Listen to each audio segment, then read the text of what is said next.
The Companies Act 2013, recently passed by the Parliament, has a brand new provision where a company is required to spend 2% of its profits annually on corporate social responsibility activities, CSR.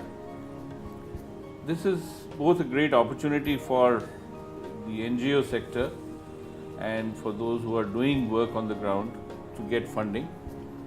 And it's a great opportunity for companies to do some good work and earn the respect and admiration of society. There are several examples, well-known examples of corporate philanthropy. Of course, the most well-known is over 100 years old, that of the venerable Tata Trusts. There are many other well-known companies which have been engaging in corporate social responsibility activities. This includes the Sriram Group in the north. In the south, it includes the Srinivas Charitable Trust of the TVS Group and the Murugappa Chettiar Charities. The work of Hindalco in the Birla Group around Singrauli and so on is well known. Similarly, more recently, the Reliance Foundation has been doing a lot of work. The Azim Premji Foundation and the Infosys Foundation. In Hyderabad, the Dr. Reddy's Foundation and also the Nandi Foundation, supported by Dr. Reddy's Foundation and several others, are again good examples of charitable activity.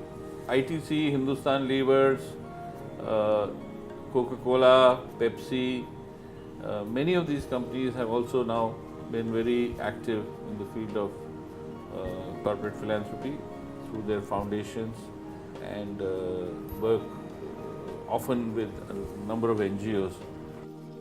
So there is a lot of corporate CSR already going on in the country. Broadly, there are two models. One where CSR means that the company sets up its own operating foundation and does most of the activities on its own.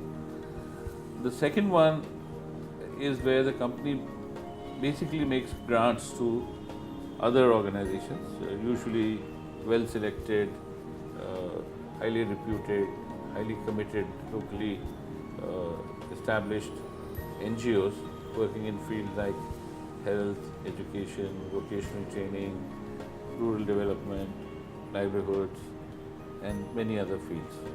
What I want to draw your attention to is that the second model actually has a lot of merits because it enables a company to go well beyond those spatial areas or those sectoral areas where the company has expertise.